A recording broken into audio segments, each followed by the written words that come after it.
It began like any other taping day, until everything stopped. The studio lights shimmered across the Family Feud stage, the air alive with laughter and anticipation. It was a familiar rhythm. The buzzers, the jokes, the warmth of Steve Harvey's voice filling the room. He had done this hundreds of times before, families competing, cheering, teasing each other as the audience roared with joy. But beneath the usual excitement, something unseen was about to unfold, something that would transform the show into a living memorial of love, loss, and grace. The game had barely begun when Steve noticed her, a woman in her early 40s, standing near the center podium. She had a calm smile, but her eyes carried a quiet weight like someone who had learned to smile through pain. Her name was Angela Rivers. She stood with her family, a daughter, a younger sister, and her elderly mother, all wearing matching blue shirts with white embroidered hearts on the chest. Steve, always quick to notice energy, paused mid-introduction.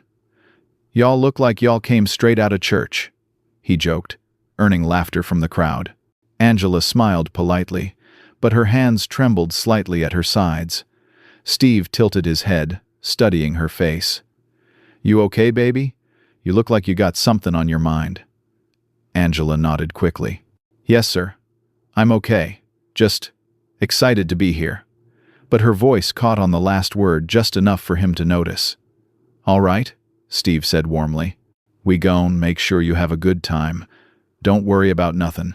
Just play and enjoy yourself." The game began. Round 1. The energy built. The laughter returned. For a while, it was easy to forget that anything might be wrong. But every time the camera caught Angela, there was that same glimmer in her eyes, that fragile space between joy and heartbreak. Then, between rounds, Steve leaned toward her again. "Now, Miss Angela," he said gently, "you got somebody special watching at home today?" She hesitated. The air shifted. Her hands clasped together at her waist, and she took a slow breath before speaking. "Yes, sir," she said softly. "He's always watching." Steve's brow furrowed. The crowd quieted slightly, sensing a change. "Who's that, sweetheart?" Angela looked down, then back up with a trembling smile. "My son," she said. "He passed away 2 years ago."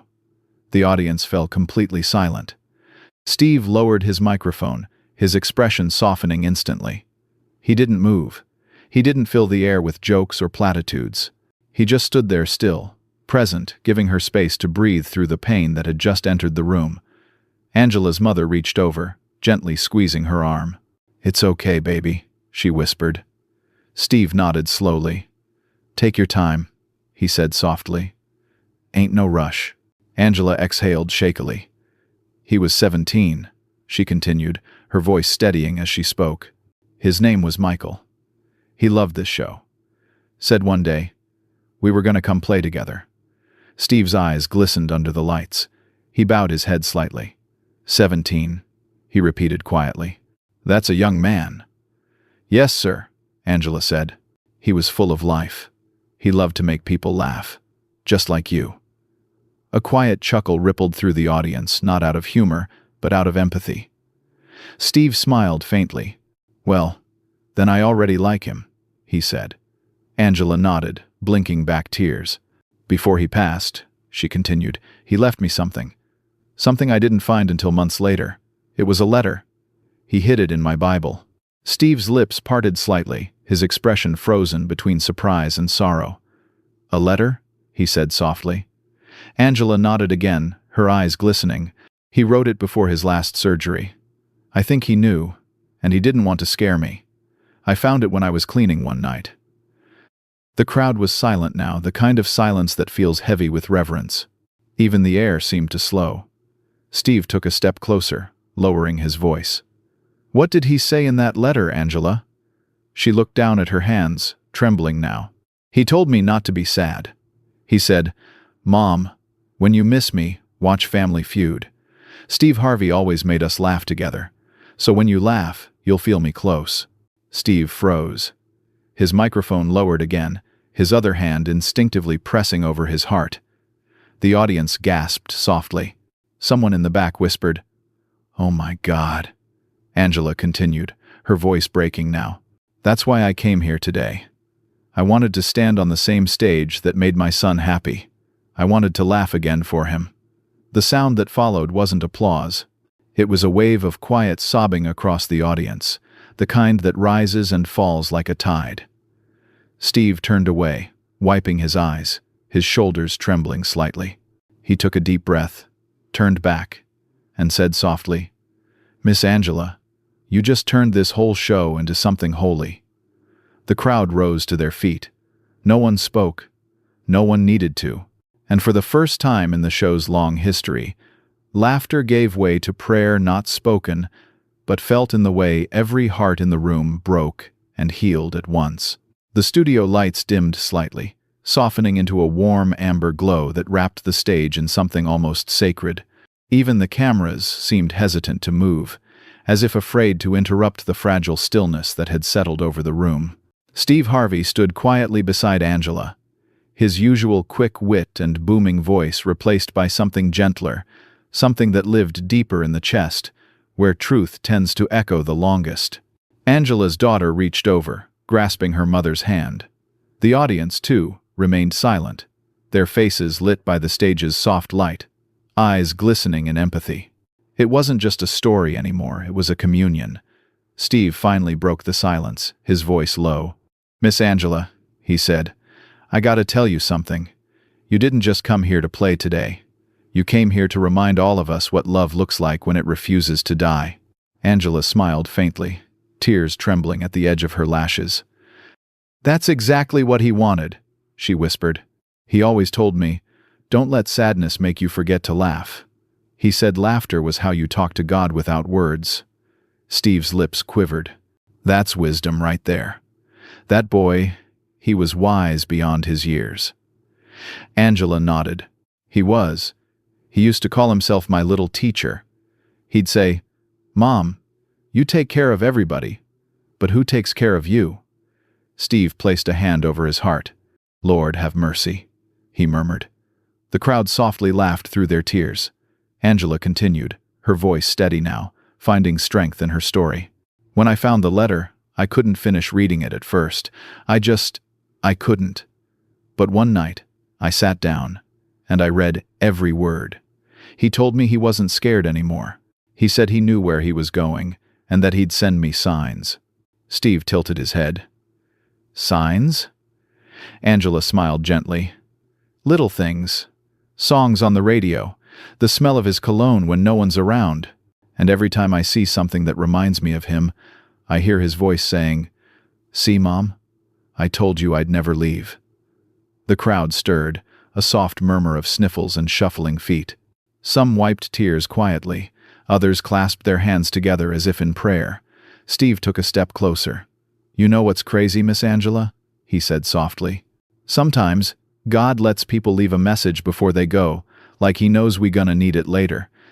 That boy of yours, he left you a roadmap through grief." Angela nodded, tears spilling freely now. "He did. And that's why I wanted to come here today. Not just for him, but for every parent who's lost a child.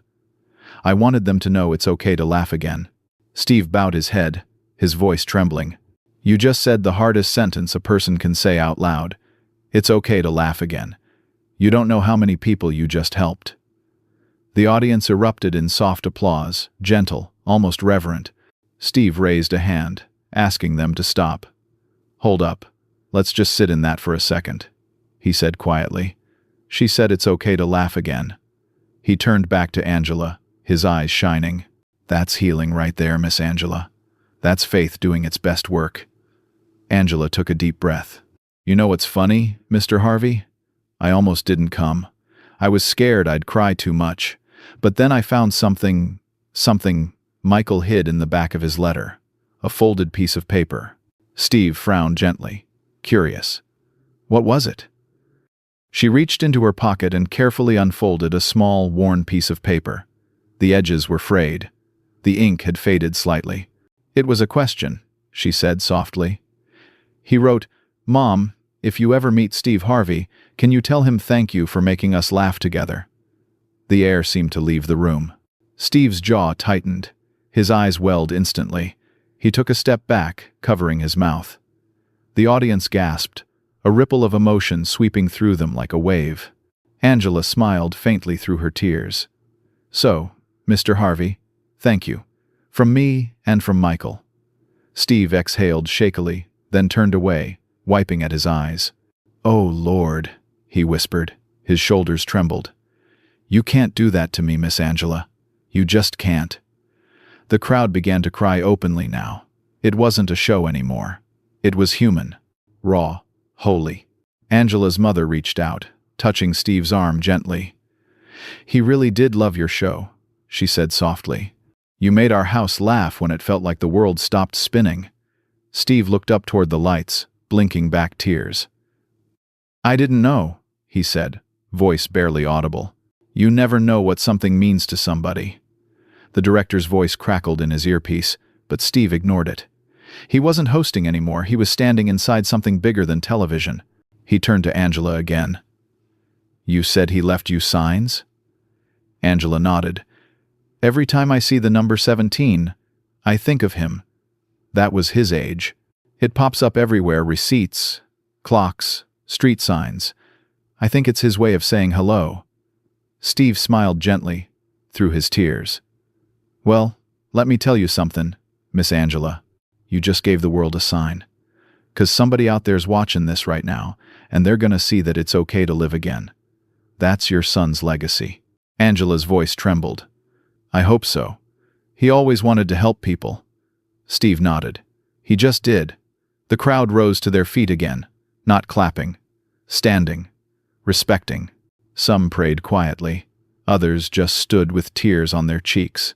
Steve took Angela's hand in both of his.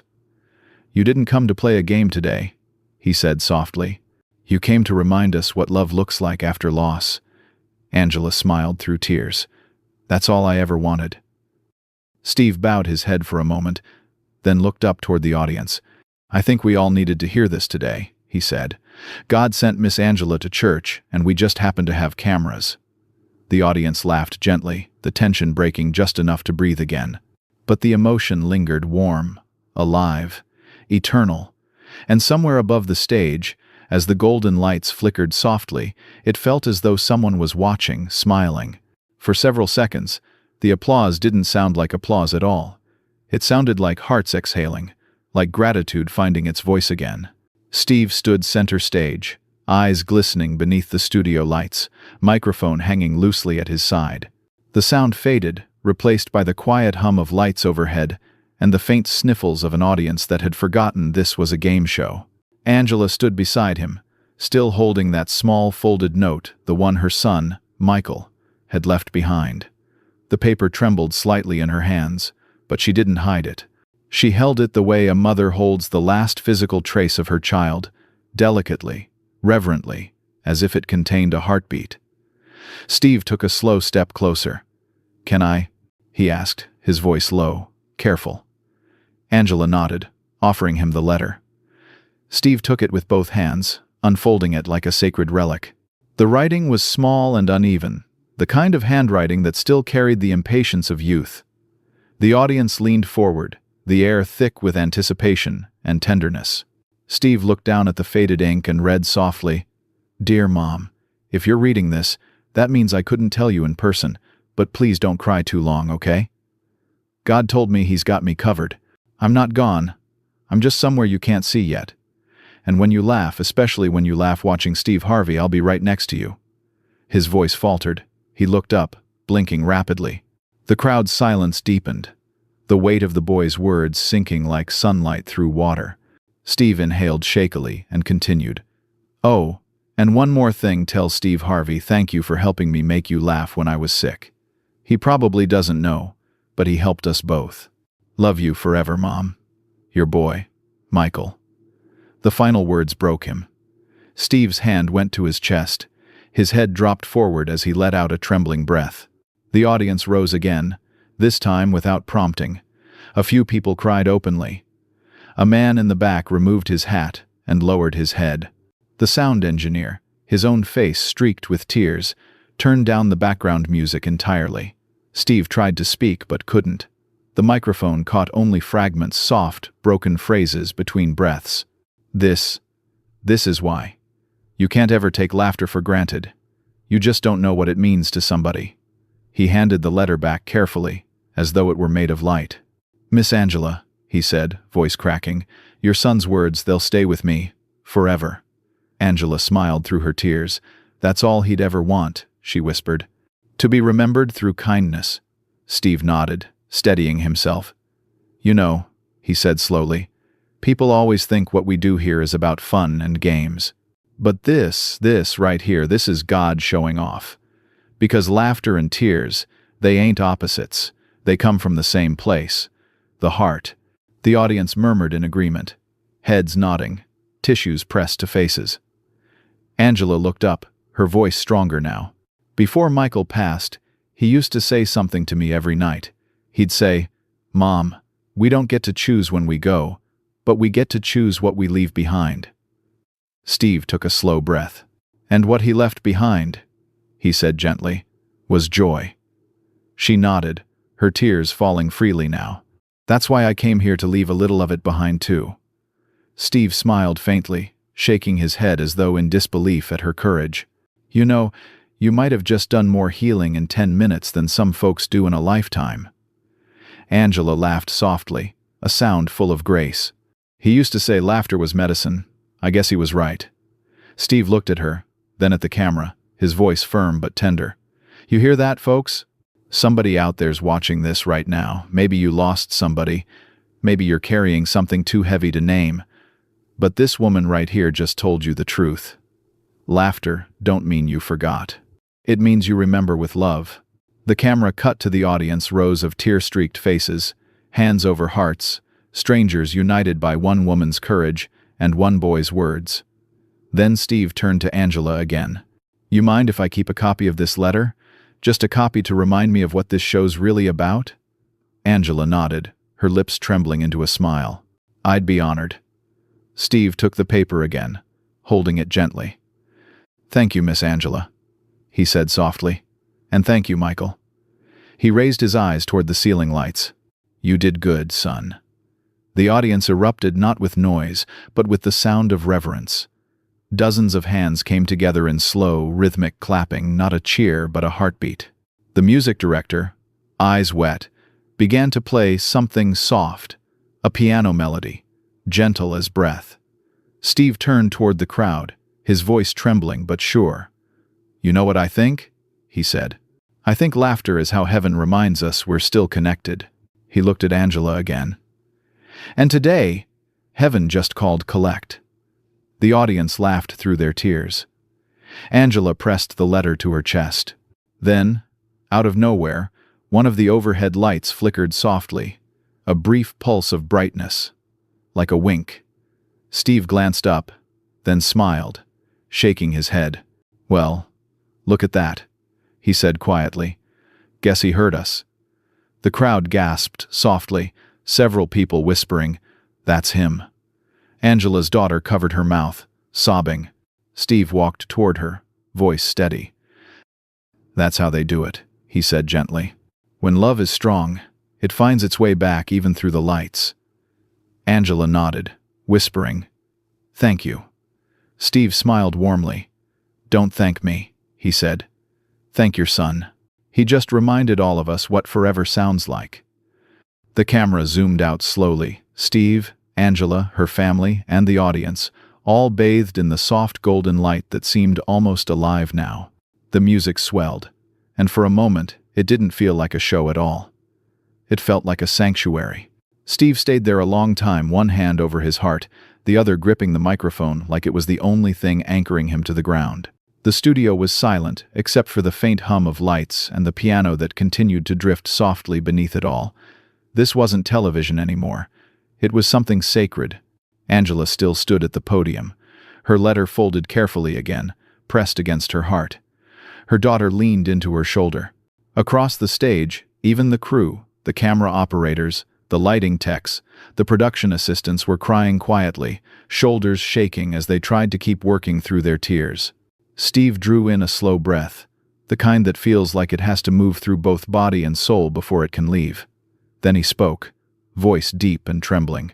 You know, sometimes people come here to win money, to play a little game. But every now and then, someone comes to remind us what this whole life thing is about. He turned toward Angela. You came here to play Family Feud, but you gave us a sermon. The crowd laughed softly through their tears, that bittersweet laughter that comes when pain and beauty share the same breath. Angela wiped her face, smiling gently. He'd like that. He always said God could speak anywhere, even through a TV. Steve chuckled, shaking his head. Boy, that's the truth. I've had some wild moments on this stage, but this one, his voice cracked. This one's different.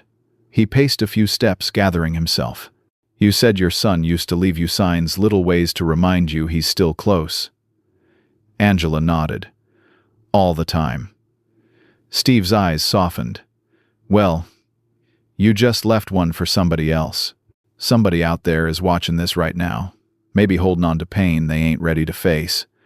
And you just told them it's okay to live again. You just became their sign. The audience erupted in gentle applause. Angela covered her mouth, overwhelmed. Steve looked at her and said quietly, That's how love multiplies. One heart heals another. The lights above the stage flickered softly again, once, twice, then steadied. It wasn't dramatic, but enough to make everyone notice. The piano player stopped. The audience gasped. Steve looked up, smiling through tears. I see you, man, he whispered, almost to himself. Angela laughed through her sobs, clutching the letter tighter. That's him. That's Michael. Steve nodded slowly. Ain't no doubt in my mind. For a long moment, nobody moved. It was as if the entire studio was holding its breath, watching a conversation unfold between heaven and earth. Then Steve turned to the camera, his eyes still glistening. Y'all see what just happened here? He said softly. This ain't coincidence. This is love, showing up when we needed it most. The audience murmured, nodding. Steve continued, his voice growing steadier. You know, I think sometimes God hides reminders of himself inside people. And today, he used a 17-year-old boy who believed laughter could heal pain. He used that boy to reach all of us through a mother's courage and a letter that outlived its envelope. Angela lowered her head, whispering something that the microphones barely caught. Thank you, God. Steve stepped forward and gently placed a hand on her shoulder. Your son did what a lot of grown folks never get to do, he said softly. He left behind light. Angela's mother nodded, wiping her eyes. He always was our sunshine. Steve smiled. Still is. Then he turned back to the audience. Let me tell you something, folks. Don't wait to tell people how you feel. Don't wait till it's too late to laugh with them, cry with them, love them. Because when they're gone, all you'll have are the echoes, and if you're lucky, those echoes will sound like joy. The crowd was utterly still. Steve took a long pause, then exhaled. You know, I talk for a living, but right now, I ain't got much left to say except, thank you. Miss Angela, thank you for bringing your son back into this room. You didn't just tell his story, you let him live again for a little while. Angela's lip quivered. He'd be so happy to know that. Oh, he knows, Steve said softly. He's been here the whole time. The studio's golden lights shimmered one last time, faint but radiant, as if agreeing. Steve took Angela's hand and held it up gently toward the audience. This right here, he said quietly. This is what family looks like, not just the kind that shares blood, but the kind that shares love. The crowd rose to their feet again, not clapping wildly, but standing reverently, hands over hearts. It felt less like a television audience and more like a congregation. Steve looked around, then at Angela, and said, You know what? We ain't ending this round with a buzzer. We gon' end it with gratitude. He turned back to the crowd. If you got somebody you love, somebody you miss, I want you to think about them right now. Close your eyes if you need to. Say their name. And then, when I count to 3, I want you to laugh. Laugh from your heart, loud and free. Because that's how we honor them. The crowd nodded, some already crying again. Steve took a deep breath. 1, 2, 3. A wave of laughter broke across the room, Pure, uneven, real. It wasn't the kind of laughter born from jokes. It was healing, rising from grief and gratitude all at once. The sound filled the studio, echoing off the walls, reaching for something beyond sight. Angela laughed too, tears running down her face, her hands clutching the letter. Her mother, her daughter, her sister, all laughing through sobs. And Steve Harvey, the man who'd spent his life making people laugh, stood there listening to the sound, his own tears streaming freely, knowing he was hearing something eternal. He whispered under his breath, just loud enough for the mic to catch it. "That's heaven's laughter right there." The audience slowly quieted. The piano resumed soft, slow, tender. Steve turned back toward the camera, eyes still wet, and said, "Sometimes, television doesn't just entertain, it heals." He looked at Angela again. "You did that today." She nodded, smiling faintly through her tears. "No," she said softly. "Michael did." Steve smiled, his voice a whisper. "Yes, ma'am." He sure did. The camera slowly zoomed out, the golden light bathing them all, the audience standing in reverence, and the faint shimmer of something unseen lingering in the air, like love refusing to leave. If this story touched your heart, subscribe and share so the world never forgets moments like these. This is Stories Left Behind, where human stories are never lost.